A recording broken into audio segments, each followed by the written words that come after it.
buenas.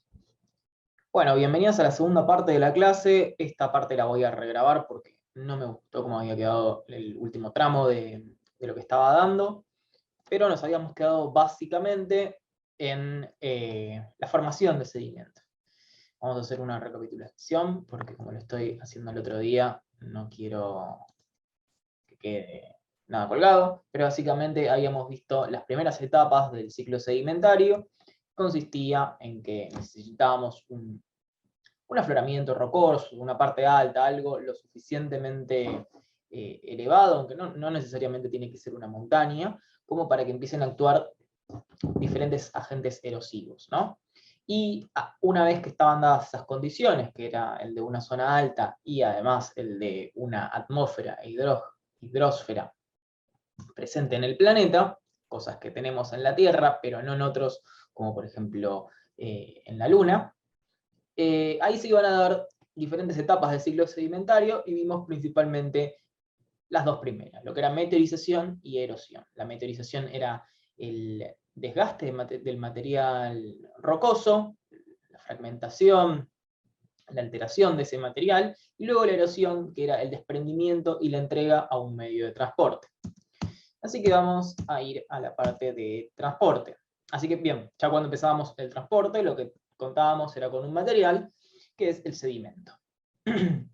Luego les voy a comentar un poco de cómo podemos clasificar más técnicamente el sedimento, pero principalmente pueden ser fragmentos de rocas, fragmentos de minerales, fragmentos de esqueletos de animales, como las conchillas, partes de corales, o incluso otro tipo de fragmento esquelético.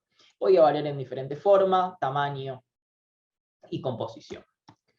Una parte que también les había contado era de que había otra parte que estaba en solución, en el transporte del sedimento, que no iba a formar parte del material clástico. Cada uno de estos fragmentos nosotros los llamamos clastos, y ese material en solución luego puede precipitar y también va a ser parte del ciclo sedimentario. Más adelante vamos a tener toda una etapa donde hablaremos de lo que son las rocas sedimentarias químicas. Pero el 90% de la clase nos vamos a concentrar en lo que son las rocas sedimentarias clásticas, es decir, formadas por fragmentos. Bien. Una vez que agarramos el sedimento y la erosión lo entrega al medio de transporte, que el medio de transporte son principalmente 4 agentes, que va a ser el agua, al formato fluvial, en formato marino, el viento, el hielo, también podemos ponerlo dentro del agua, pero el hielo tiene otras propiedades físicas distintas del agua líquida, que va a hacer que su capacidad de transporte y su capacidad erosiva sea muy distinta, y la gravedad, que no es de por sí un medio, pero sí es un agente de transporte que puede actuar solo, o también puede ser el que esté motorizando el transporte del agua o del hielo. En el caso del viento no va a depender tanto de la gravedad, sino que va a depender, por supuesto, de condiciones geográficas y de variaciones de presión. Entonces el transporte lo vamos a definir básicamente por el agente, pero además va a haber otras cosas que lo caracterizan. Por ejemplo, ¿cuánto sedimento trae? Por ejemplo, el viento no suele traer, cuando nosotros salimos a la calle y hay mucho viento, no suele traer sedimento. Si nosotros no vamos a un desierto, ahí puede ser que la carga varíe y sí traiga algo de sedimento. En el caso del agua, hemos visto la mayoría de los ríos que tenemos en planicies, en llanuras, que tienen una carga importante de sedimento, por eso tienen un color marrón, porque están cargando sedimento en suspensión. En el caso de los ríos de montaña, a veces los llegamos a ver que son aguas de deshielo y que están muy cerca de sus nacientes, nosotros los vamos a ver muchas veces límpidos, es decir, que la carga sedimentaria en suspensión es muy poca. Sin embargo, esta carga, en el caso de lo que es el transporte fluvial de los ríos, puede no ser carga que esté en suspensión, sino que también puede ser la carga que esté en el lecho del río. Eso lo podemos ver en los ríos de montaña, que son más cristalinos, más limpios. Podemos ver el transporte en tiempo real, ¿no? Como está ocurriendo el transporte del material más grueso, ¿no? El material que está en el fondo, que es grava y bloques. En otros casos el material está en suspensión. Y por último, como les comentaba, hay un material que no es clástico, que no está ni en suspensión ni está en el fondo de los ríos, sino que es material disuelto. Y eso va a formar parte de la química de los ríos. En el caso de los mares, por su extensión, tienen una química bastante definida, no hay una variación muy importante en lo que es la química oceánica alrededor del mundo, pero en el caso de los ríos van a tener una química particular por las rocas que hayan erosionado, esas les aportaron. No quiero decir minerales porque sabemos que hay una distinción entre los minerales que usamos en la materia, los geológicos, la definición clara, y minerales en un sentido un poco más laxo de la palabra. Pero las rocas que erosionan los ríos son las que le van a entregar el material químico, ¿no? Diferentes cationes y aniones que están en solución en el agua. Luego vamos a tener la energía del medio, nosotros vamos a poder, voy a seguir a hablar mucho de ríos, pero en realidad podríamos también hablar de viento y de glaciares. No todos los medios de transporte de igual tipo tienen la misma energía, digamos. Sabemos que hay ríos de montaña, hay ríos de llanura, hay ríos con un gran caudal de agua que puede movilizar muchísimo material, y hay ríos que no tienen esa potencia. Y la energía, junto con la carga, van a definir la capacidad erosiva del medio. Aunque mucho con erosión y las consecuencias de la erosión también lo vamos a ver en la unidad correspondiente a geomorfología. Quiero que quede claro de que no todos los medios tienen la misma capacidad erosiva. Digamos, va a haber ríos que van a estar erosionando mucho, y ríos que no van a estar erosionando, sino que van a estar más bien en equilibrio con el medio en el que se encuentran. El tiempo, a veces el tiempo de transporte es muy corto, por ejemplo, en el caso de lo que son los fenómenos de remoción en masa, que cae una roca por la ledura de una montaña, a veces puede ser un tiempo de transporte muy corto que es el clasto. En el caso de la actividad fluvial, puede ser muchísimo más largo. Y luego también podemos definir, en el caso del transporte fluvial, por algunos parámetros físicos como es la salinidad y la temperatura. Esto van a determinar, por ejemplo, qué tipo de carga disuelta puede tener, o en qué momento va a precipitar tal o tal material. No viene mucho al caso eso. Bueno, y acá tenemos dos ejemplos de agentes de transporte. En este caso es un glaciar, y acá vemos el sedimento. El glaciar transporta sedimento en varias partes, digamos. También lo transporta por su lecho, pero en este caso serían las morenas centrales, o parte de las morenas laterales que luego se van convirtiendo en morenas centrales, que los vemos acá como estas franjas negras. Todo esto es sedimento. Y en este caso, esto no es un río, sino que es un flujo de barro.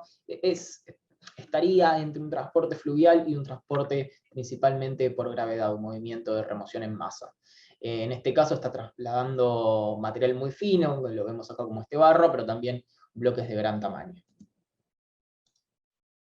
Y en la diapositiva siguiente vemos lo que es el transporte eólico. Yo les comentaba, si se van a un lugar más bien árido, ahí se puede ver un poco lo que son las tormentas de polvo, ¿no? En este caso, esto es una foto muy reciente de hace unos días que sacó la Estación Espacial Internacional, si no me equivoco. Esto es un lago en la Patagonia, el lago Colgüe creo que se llama. En realidad el lago es está seco, y este es otro lago que tiene mayor profundidad y aún tiene agua. En el caso del lago que está seco, ese sedimento que se encontraba en el lecho va a quedar completamente desprotegido, y ante las ráfagas de viento se puede desplazar muchísimos kilómetros. Vemos cómo está llegando hacia el Pacífico, todo lo que son las nubes de polvo. Bien, mientras sucede el transporte van a ocurrir algunos procesos que vamos a describir también en la segunda parte de la clase, no tanto en esta diapositiva, pero lo que tiene que quedar en claro es que pasan principalmente tres cosas. Por un lado, el sedimento se va a seleccionar naturalmente, se va a seleccionar por tamaño. Algunos medios de transporte, como el viento, no tienen la energía suficiente para cargar bloques de gran tamaño, por lo tanto va a seleccionar un material que sea más fino que arena fina. En ese caso nos va a quedar un material muy bien seleccionado. Pero en el caso de los glaciares, donde pueden arrastrar bloques gigantes hasta arcilla, es decir, sedimento de todo tipo de tamaño, probablemente el sedimento que cargue esté muy pobremente seleccionado. En el caso de los ríos puede haber todo un espectro. Puede haber un río de montaña que esté cargando tanto bloque como material fino en suspensión y va a estar pobremente seleccionado, o más bien un río que ya ha tenido bastante recorrido y haya habido una madurez en el sedimento, también se lo conoce, y solo cargue, por ejemplo, arena. En ese caso estaría bien seleccionado. Pero bueno, principalmente esta propiedad de selección se lo asocia al tiempo de transporte y al tipo de transporte, al medio de transporte. Dispersión va a tener que ver con cómo se separa el distinto tipo de sedimento en distintas partes del medio. Muchas veces va a estar relacionado también con la mineralogía, porque va a haber una dispersión de material más pesado o material más liviano. Eso se puede ver muchísimo en los ríos, que a veces cuando los ríos doblan en lo que se conoce como meandros, puede haber una dispersión, una depositación de material más pesado, que va a tener, más adelante quizás lo veamos en la última clase que damos minería, pero va a tener importancia económica porque se van a acumular minerales pesados como por ejemplo el oro. Y por último, la abrasión, que también lo vamos a ver en otra diapositiva un poco más en detalle, pero va a estar relacionado con una erosión que se va dando in situ en los mismos granos minerales, de los mismos clastos, tanto minerales como líticos, que va a tener que ver con el redondeamiento. Cuando los medios de transporte no son muy incipientes y recién comienzan, por ejemplo, en una montaña, los clastos van a ser más bien angulosos, van a tener fragmentos no muy redondeados, pero a medida que ese material progrese, se va a ir redondeando cada vez más. Pero no solo tiene que ver con el tiempo, sino también que tiene que ver con el medio de transporte. Los glaciares, por ejemplo, no llegan a redondear muy bien, ya les digo, por las propiedades en las cuales se encuentra el sedimento. Ese sedimento no se llega a redondear. No hay un rolido del material en los lechos, por lo tanto, generalmente terminan siendo muy angulosos. Y la siguiente etapa en el ciclo sedimentario es la depositación. Ese material que se encuentra siendo transportado por algún agente, en algún momento ese agente pierde la energía. Vamos a imaginarnos, por ejemplo, en el caso de un río de montaña en algún momento puede enfrentarse a algún salto, alguna curva o algo, o algún nivel de base local, como por ejemplo ese río puede desembocar en un lago, y haga que su energía no pueda transportar todo el sedimento y ese sedimento se deposite. Este es un proceso que puede ser continuo, puede haber ríos que estén recorriendo desde el momento en el cual se produce la erosión en una montaña hasta que se deposita en algún lago o mar, o bien puede ser un proceso intermitente, en el cual se dan etapas de erosión, etapas de transporte, etapas de depositación, y luego esos depósitos son nuevamente erosionados, transportados y depositados en otro lado. O sea, si bien nosotros acá lo estamos describiendo como, vamos a ir a la primera diapositiva, ¿no? Como un ciclo más bien continuo, esto puede ser un ciclo que muchas veces parte a la etapa de transporte, sedimentación, diagénesis, y luego vuelve a comenzar porque este depósito sedimentario no es estable y sigue estando sujeto a los agentes erosivos. Los lugares donde se acumula el sedimento se los conoce como cuencas. Acá luego voy a hacer una salvedad, pero principalmente los sedimentos se depositan en cuencas, donde si se dan las condiciones adecuadas, ese sedimento va a formar parte, primero de un depósito sedimentario, y luego va a formar una roca sedimentaria. Pero en sí, el sedimento no constituye una roca. ¿Qué es una cuenca sedimentaria? Primero, una cuenca sedimentaria es, digamos, lo contrario a un alto topográfico. Va a ser un bajo topográfico, en primer lugar. Y luego con esto voy a algunas salvedades, ¿no? Pero principalmente necesitamos un lugar donde los efectos, principalmente motorizados por la geografía, por la topografía, los efectos de los agentes de transporte, como los ríos, los glaciares, o la misma gravedad en el caso de los fenómenos de remoción en masa, terminen depositando el material. Esos bajos pueden ser locales, por ejemplo, nosotros podemos tener cuencas que sean intermontanas, es decir, que estén en las montañas, pero estén a varios miles de metros sobre el nivel del mar. Por ejemplo, todo lo que son los valles que son paralelos a la cordillera, que es la cuenca de Antepaís, en realidad está bastante alto el nivel del mar, pero localmente constituyen bajos geográficos, porque hacia lo que es el este tenemos, por ejemplo, del centro al norte del país, la precordillera. Y en otros casos puede ser un bajo total, digamos, que sería el mar. En ese caso vamos a llegar a una cuenca más bien absoluta. Bueno, y como les comentaba, las cuencas además, por supuesto, no son una palangana, digamos, no es un lugar donde se va a acumular sedimento y nada más porque es un bajo geográfico, sino que es un sistema depositacional con sus subcuencas, es decir, con partes que son más bajas, partes que son más altas y que nos van a dividir la cuenca en diferentes partes, etc. Nosotros podemos hablar de una cuenca hidrográfica para hablar de diferentes ríos que van a estar acumulando sedimento, pero a su vez cada uno de esos ríos va a tener su subcuenca. Y a su vez dentro de los ríos vamos a tener pequeños ambientes depositacionales que son más pequeños, que pueden ser, por ejemplo, las barras de sedimentación de un río, las terrazas fluviales, etc. Todo eso lo vamos a ver un poco en la unidad correspondiente a geomorfología. Acá puse dos ejemplos, y de paso voy a hablar del último ítem, que es la tectónica, pero puse dos ejemplos.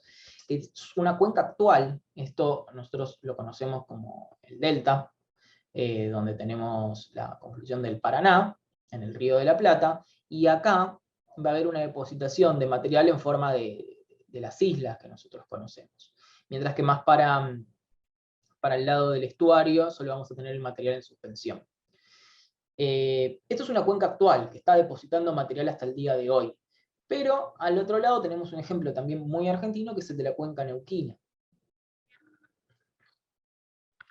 La cuenca neuquina en realidad no es una cuenca que esté inactiva al día de hoy. Como les comentaba, nosotros acá tenemos la cordillera de los Andes y tenemos un aporte de material de la cordillera hacia lo que es la cuenca neuquina, que está básicamente limitado por serranías hacia el este y hacia el sur. Por lo tanto, como ven acá en este mapa, no se ve mucho porque está un poco tapado, hay ríos que circundan la cuenca neuquina. O sea, no es una cuenca que esté completamente fósil. Sin embargo, es una cuenca muy vieja que en profundidad va a tener registros sedimentarios que incluso anteceden la formación de la cordillera de los Andes. Entonces, cuando nosotros hablamos de la exploración de la cuenca neuquina, con fines de búsqueda de hidrocarburos, lo que vamos a estar hablando son de las rocas sedimentarias que se encuentran por debajo de la superficie, en el subsuelo. Así que son ejemplos de dos cuencas, pero bueno, en este caso es una cuenca antepaís y esto es una cuenca deltaica. Y en este caso, lo importante son las rocas sedimentarias que están por debajo, y en este caso no tenemos tanto la formación de rocas, porque es algo bastante reciente, sino que tenemos el sedimento desplazándose casi en vivo. Nosotros podemos registrar cómo las islas del delta van avanzando hacia el estuario. Las cuencas sedimentarias van a estar principalmente condicionadas por el ambiente tectónico en el que se encuentran. Eso es muy importante. Nosotros habíamos iniciado a contar sobre el ciclo sedimentario, empezando con las zonas altas, ¿no? Que esas zonas altas podían provenir de levantamientos tectónicos que formaban montañas, o bien podían estar asociadas a volcanes, pero ahí dimos una condición inicial para la formación de zonas altas, que eso iban a gatillar el inicio del ciclo sedimentario. Pero una vez que está depositado, la tectónica también sigue afectando. Va a afectar en varias partes. Por ejemplo, en el caso de cuenca neuquina, el levantamiento de la cordillera de los Andes ya nos está convirtiendo a esto en una cuenca de antepaís, en el cual el material de este lado va a estar aportando a la cuenca, y además va a estar limitada por dos sistemas de sierras. Pero además, la tectónica va a impactar en lo que tiene que ver con la subsidencia. ¿Qué es la subsidencia? Es el espacio que se va generando por la carga del material. En realidad hay distintos tipos de subsidencia. Hay subsidencias térmicas, que tienen que ver con el calentamiento de la corteza, o subsidencias mecánicas, que tienen que ver con la carga del material. todo este material que se va aportando hacia la cuenca del Delta y del Río de la Plata va a generar un peso sobre la corteza, y de acuerdo a las propiedades mecánicas de la corteza, va a ceder y se va a generar un espacio que al mismo tiempo va a ser necesario para seguir retroalimentando la existencia de esa cuenca. Es un poco complejo, pero si lo piensan tiene sentido, ¿no? Si no existiese la generación de espacio de sedimentación, esta cuenca se llenaría y simplemente no se depositaría nada más acá, simplemente se colmataría. Pero gracias a que existe la subsidencia, esta cuenca sigue permitiendo la acumulación de material. Lo mismo con la cuenca neuquina, o incluso mucho más importante, ¿no? Acá tenemos depósitos desde el Jurásico, es decir, casi desde 200 millones de años hasta la actualidad, que no sería posible formar tanta cantidad de depósitos si no existiese la subsidencia. Y por último, para reiniciar el ciclo, otra clave de la tectónica es la inversión tectónica. Cuando las cuencas están sujetas a diferentes fuerzas tectónicas, puede ser que simplemente se levanten, no acepten más sedimentos y se conviertan en un alto positivo que luego sea erosionado. Entonces, muchas partes de las cuencas neuquinas están afectadas por la tectónica y nosotros las podemos encontrar como afloramientos en superficie, a pesar que sean rocas que hayan estado en mucha profundidad. Bueno, me fui un poco por las ramas, no importa tanto eso. Es súper interesante, pero no importa tanto para la clase de hoy.